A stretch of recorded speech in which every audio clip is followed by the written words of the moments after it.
Hi, hello.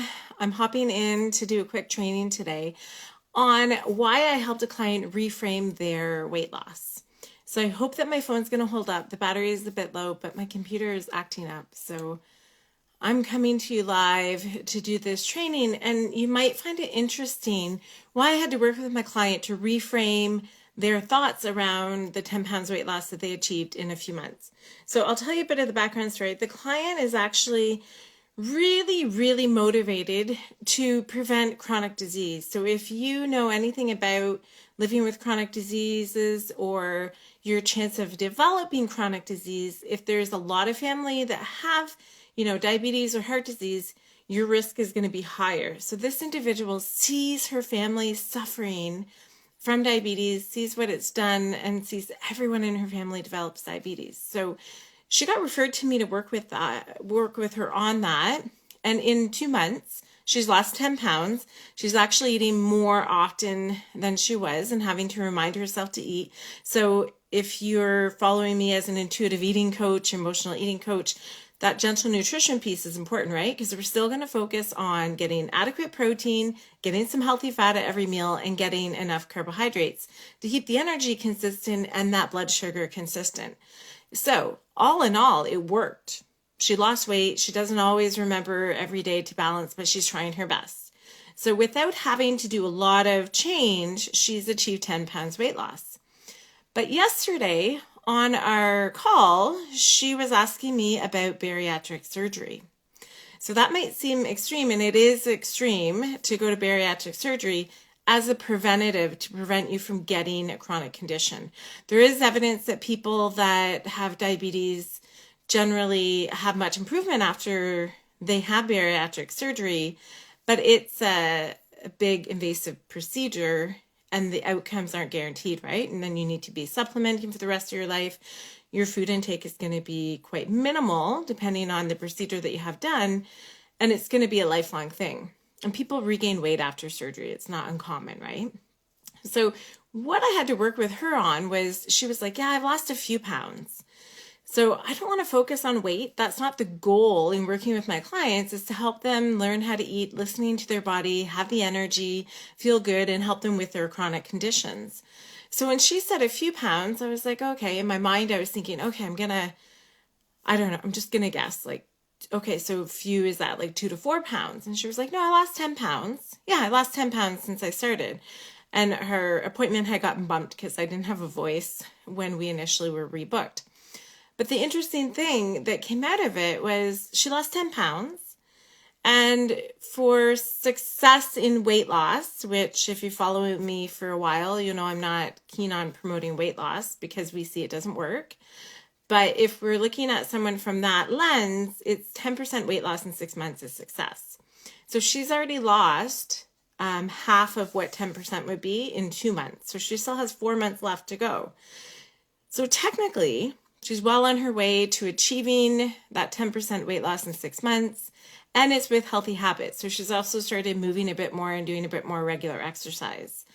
So why I helped her reframe it was, she's doing healthy habits. So we know when someone does healthy habits, that's why we get the outcome.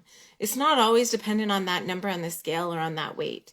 I was going to grab my Health at Every Size book before I hopped on, but I forgot, so I don't have it to hold up. But if you want to look at the research, read Health at Every Size. It's there. Like, there's no proof that long-term health outcomes are made better by weight loss. So when people come into it with that goal or that idea that it has to be that way, it can be hard for them to see all the positive changes that they've made. There's lots of people that live in larger bodies that have diabetes, that manage it well, that have excellent control. They're really active and things as well. So body size doesn't determine health, okay? So for her though, when I took her through, like, we look for 10% in 6 months, so you'd have to lose another like 11 pounds to be at that number. It helped her shift and realize, like, she's doing healthy habits. She doesn't want to go to extremes. She just kept saying, I want to do the surgery now because in 10 years, I won't recover as well and I want to be around for my kids. But by her doing those healthy habits and recognizing what her body's doing for her, how amazing the human body is, she's also able to continue on that trajectory to get to, prevent diabetes, stay in the pre-diabetes range, or even move back into a normal blood sugar range. We'll see when the labs are repeated. But it was an interesting conversation because for someone to want to do something extreme, yeah, there's a lot of fear there, right? I want to have the surgery. I want to stop, this, trajectory to get into diabetes. Like, I want to stop it by having surgery. That's a huge procedure. That's a life-changing thing. That's for the rest of your life. You're going to have to live with those impacts, right? So that's why I helped her reframe it. It's not about weight loss. It's about healthy habits. If you don't know that PFC method that I'm talking about, you can go to the link in my bio. You can download Grab and Go Lunch Options. It lays it out as well.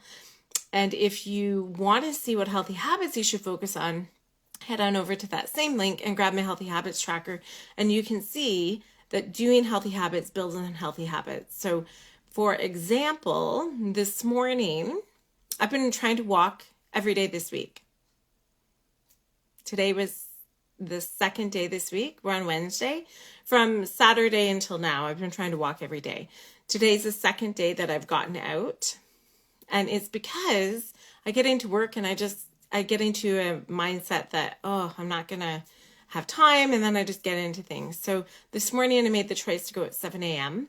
and go for a walk, and I got it done. And that's feedback to your body that I'm important enough to put myself first. I'm important enough to take that time and go for the walk. And my body felt good and I felt good. My whole day was set up in a different way. So that's the other thing I want you to think about. When you think about healthy habits, it doesn't have to be huge things. It can just be that you pick one healthy habit and you go for a walk, or you focus on drinking more water. If we bring it down into simple steps, that can be easier. Example of another client that I worked with today who wanted to know all the foods to avoid because they have elevated cholesterol. What's everything I should never, ever eat again? And I had to say, that's not really my approach. I come from an intuitive eating approach, and I believe that we can eat all foods. And as soon as we start to restrict, then we get into that want mode, right? So we focus more on introducing fibers and antioxidant rich fruits and vegetables and things to help with that reduction in their cholesterol versus removing or putting a whole bunch of foods on the blacklist, right? So that is what I wanted to come to you guys with today. Reframe it. Sometimes weight loss doesn't have to be the marker for success. There's so many other things we can look at, and those are great markers for success too. If you guys have a question or a topic you want me to cover, send me a message and I will do a training. Thanks. Have a great day. Thanks for watching.